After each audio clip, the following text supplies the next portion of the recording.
I think there's a couple of things that I want to say before I start talking about how we can best support our children when they experience these emotions, because I think it's good to just to kind of regroup ourselves. Is that fundamentally children aren't born able to manage and to regulate their emotions. It's something that they learn through their experiences through life. So I think that's a really important thing. And in lots of ways, our children are born initially with a very heightened emotional response. Because if you think about it, just logically, our children are, as mammals, we have children, and they're kind of incredibly vulnerable. They can't feed themselves, they can't move out of danger, and so they are reliant on us, probably significantly longer than other mammals are reliant. Young mammals are reliant on their parents, and so our response to those emotions really helps build their capabilities and their abilities. So that's the first thing that I would say. The other thing that I would say is that emotions themselves and our children and our teens' responses, as well as our responses to emotions, are really a bit of a window into the world with which our child is operating at that time. And I know it can be incredibly difficult when they've gone into like zero to explosion or they're experiencing these big emotions, is to really think and look beyond the behavior. But the emotion really is communicating something about the lens with which they see the world. So where we are able to respond on that basis can make a big difference. So that's just a bit of context. What I'm going to talk about is, for me, when we talk about helping our children manage those big emotions, I think is such a foundational piece, because so much of our lives are dependent on how we feel. So, okay, yes, you might be listening to this because you've got a 3-year-old that basically goes from zero to explosion every time you say it's bedtime, or maybe you've got a 7 or 8-year-old that doesn't seem to be able to manage those big emotions when you say no. But the foundations on being able to help regulate emotions go far beyond their big response in that moment, because emotions are all to do with confidence, are all to do with how we manage difficult situations, how we then push ourselves out of our comfort zone, how we then apply ourselves in situations that we would otherwise like to avoid. So the skills that we're going to equip our children with go far beyond managing those big explosive emotions. And when we're looking at it, we have to kind of look at it with two strands. The strand of how do I manage the big emotion in the moment? How do I manage those particular situations? And alongside that, we want to be thinking about, how do I equip my child with the skills? How do I build and help them flex that muscle and learn those skills around being able to manage those big emotions? So I'm going to talk to you about how we manage it in the moment, and then I'm going to talk to you about how can we give our children those, kind of equip them with those skills. And I think in the moment, if we can really try and remember, more often than not, we won't get it right every single time. This is not about perfect parenting, but it's about trying to really respond to the emotion behind the behavior. Because you may well have a child that appears to be defiant. You may have a child who you feel is pushing boundaries. But if the emotion that is underpinning that behavior, because maybe they're throwing things, maybe they're losing their temper, maybe they're pushing a sibling over. But if we look behind that and we respond to the emotion, it may be, I'm not saying it is, but it may well be that you've got a child who's feeling nervous. Maybe you've got a child who's feeling that they're not able to do something. Maybe you've got a child who feels that that particular situation they're in is quite scary or overwhelming. And if we think about it, we are likely to respond much more compassionately when we consider the emotion behind the behavior. Because if we feel that it's this, I've got this child who's basically pushing boundaries, they're not respecting what I've asked them to do, they're just being difficult. We respond to it in a whole different way than when we respond to the child who might be feeling a bit overwhelmed and might be feeling particularly scared. So I think the context I want you to remember is that we're really trying to respond to the emotions behind the behavior. And the first thing is really trying to acknowledge how your child is feeling, that emotion, and labeling that emotion. What we know is that when we experience big emotions, we experience it in the most primitive, it's almost like our back brain, the bit at the back. If you imagine a side profile, I've got the back brain, I've got my midbrain, and then I've got my front brain. And my front brain is where all my logic happens. That's my decision making, my problem solving. This is my kind of executive bit. But my emotions are all at the back. That's where I feel it. And what we know is that when we acknowledge and when we label an emotion, that helps shift the activity from the back of the brain closer to the front of the brain, because fundamentally we want them to make different choices. The emotion is valid, but what we want to do is help them make better or more appropriate responses in that time. So by labeling it, we generally, the saying, you name it to tame it. You tame the intensity. You dial down that amplitude of that huge, big emotion. So that's the first thing that I would say, is that we want to acknowledge and then we want to name it. And then we want to provide really a loving and compassionate container for them to experience that emotion. Because what's crucial about children experiencing the full emotion is that fundamentally they learn that emotions come and go, that they're big, that they're intense, that they're overwhelming at times. And quite a lot of children will say that they feel almost like the emotion takes over. It's almost like they feel that they have no power over it. It just takes over and then they behave the way that they do. But it's helping them kind of contain it. And it's not about sort of saying you mustn't feel that, but when our dysregulated child is met by our regulated self in that compassionate, this is a safe space, I'm here for you, we love you, you're safe, that helps them, that it helps dial down that emotion much, much more quickly. Now, of course, there will be times when you will be emotionally dysregulated because you're tired, you're overwhelmed, you're exhausted. Maybe this is like the 50th time this has happened and you're exasperated and you've had enough. Please don't beat yourself up about that. It's simply just trying to be intentional where we can of making sure that we show up as often as we can in that when we're regulated too, and we'll talk about that when we talk about the education. How can we make sure that we show up more often than not in that way? But it's about acknowledging the emotion, naming it, providing that safe container, and then when they're out the other side of that emotion, it is really important that we revisit it. So let me give you an example. So we've got maybe Jack has got really frustrated because we've now said it's time to come off the iPad. And we need Jack to come to then eat. It's lunchtime. Jack needs to come and eat something. And Jack has been really angry. Maybe he's even thrown the iPad, or maybe he's been rude, whatever it might be. So the way that it might work in that moment is, and they're having a tantrum, maybe they've thrown themselves on the floor. So Jack, I really get it.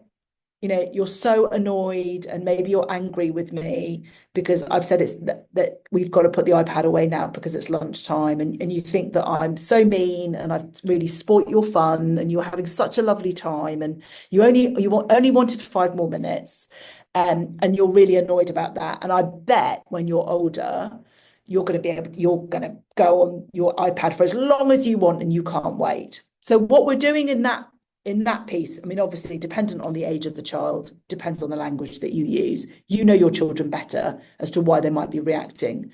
But the crucial bit about that is that I've labeled the emotion. I've acknowledged how it might feel for Jack.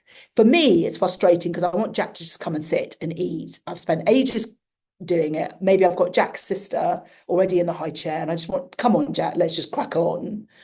But what I've done is I've really helped Jack. I've really made a genuine attempt to understand how it feels for Jack beyond what the simple platitude of just, oh yeah, you must be really annoyed I've asked you to come off. I've really tried to communicate that I get how he feels. It's then important to say, but Jack, telling me that you're frustrated and annoyed that I've asked you to come for the dinner table, shouting, throwing yourself on the floor, saying unkind things is not the best way to be able to communicate that. Now, I know you're angry and we're going to sit here for a bit, just let you I want you to know that you're safe, that I love you, and when you're ready, we'll then come and sit at the table and we'll have lunch. So that doesn't mean that you have to necessarily sit there. You will know what your Jack needs, whether that's a hug, whether that's you just being in a close to them. I'm here, you're safe. Whenever you're ready, I'm here. It's working on that basis.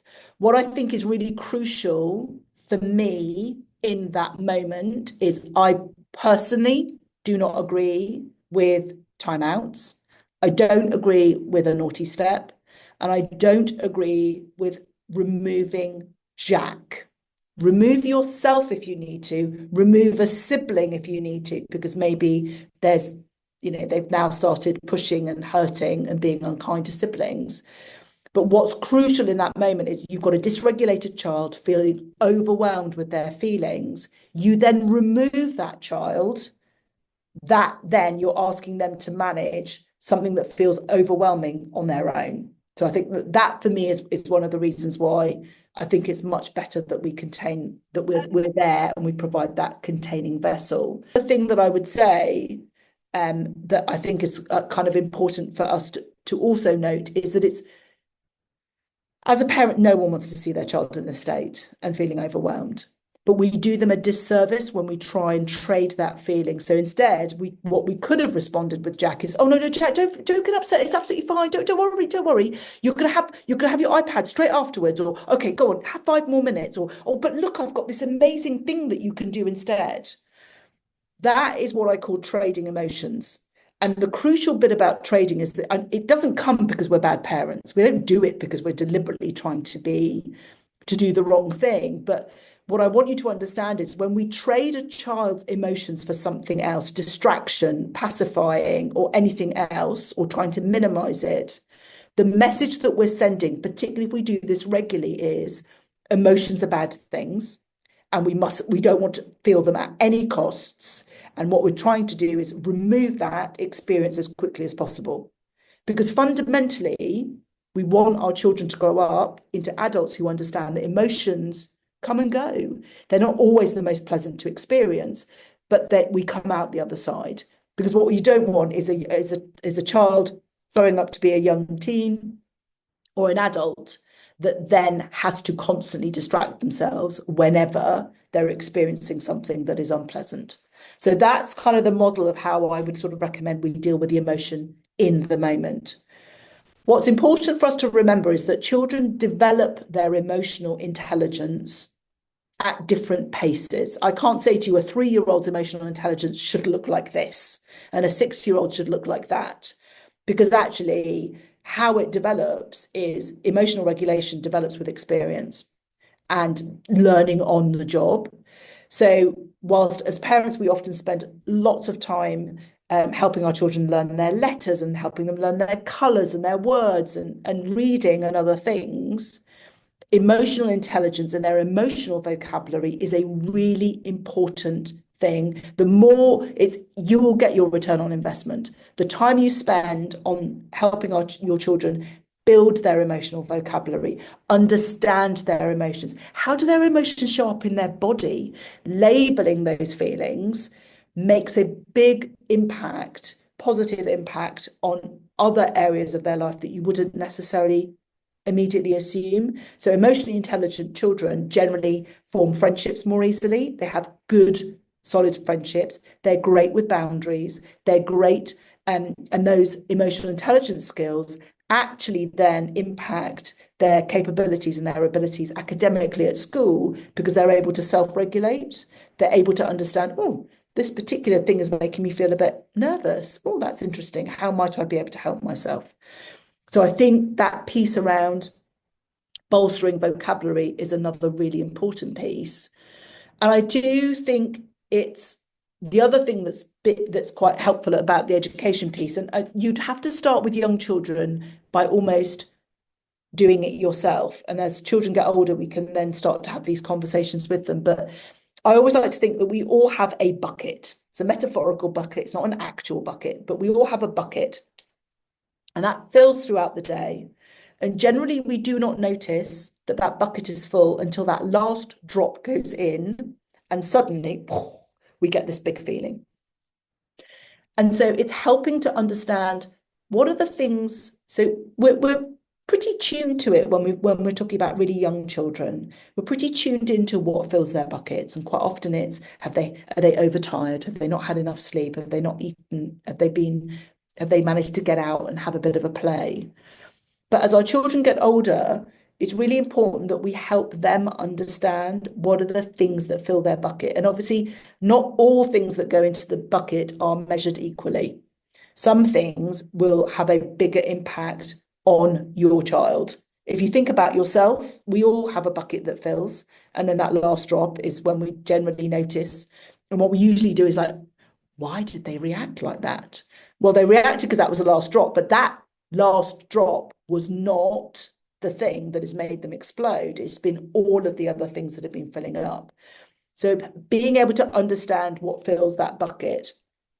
So if I think about myself, one of the big fillers of my bucket will be sleep. If I haven't slept particularly well, because I'm just not a pleasant person to be around if I haven't.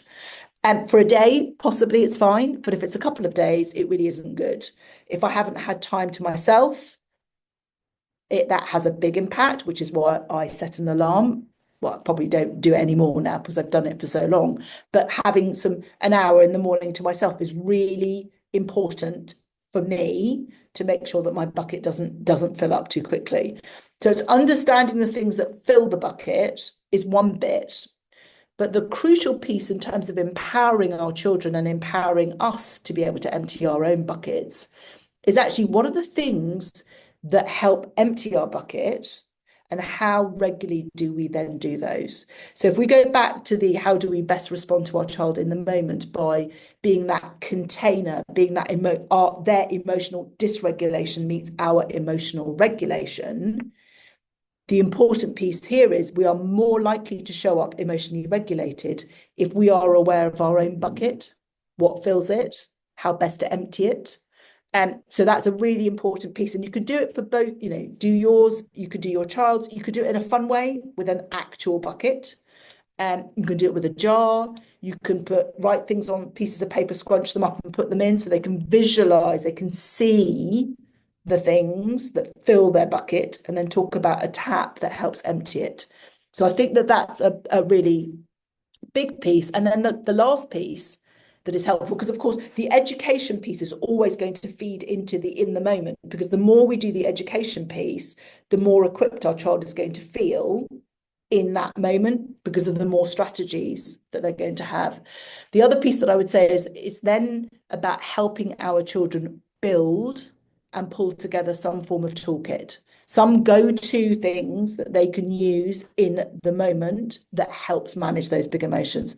And one of the ways you can start looking at building that toolkit is do a simple exercise.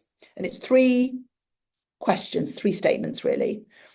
The first is, when I feel, and there's a blank, I may blank, I need blank. So when I feel is simply substitute an emotion. We're talking to our children about when you feel sad, how might I know that you're sad?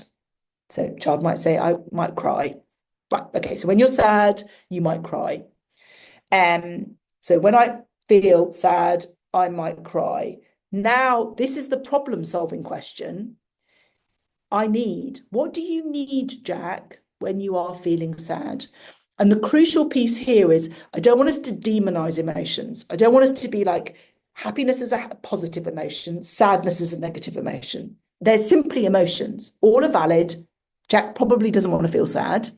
He'd probably like to feel something else. But what we're simply asking the question is, when you're feeling sad, Jack, what do you need? So it's really helping them problem solve. And so Jack might say, I need a hug. Fabulous, Jack. Great. But what happens if I'm not able to give you a hug? Because what we're trying to do is we're trying to equip them with a whole set of tools that if you're in the middle of something, or if they're sad in a situation that you're not anywhere near, that they begin to understand some of the things that they can do to help themselves.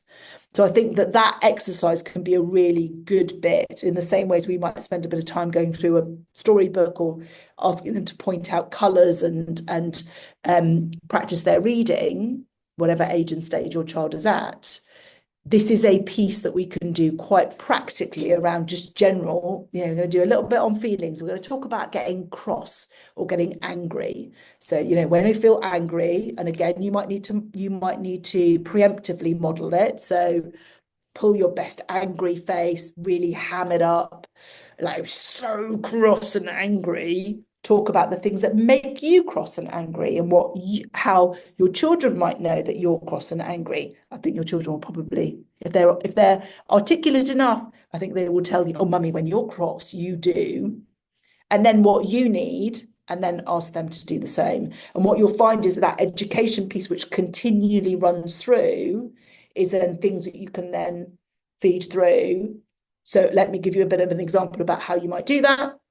So you might say, Jack, I've noticed that when it's time to come to the dinner table to eat, whether it's lunch or whether it's dinner, when you're doing something that you really enjoy before, whether that's Lego, whether that's reading, whether that's kicking the football, or whether that's on the iPad, you get really cross about having to interrupt what you're doing. And that usually means that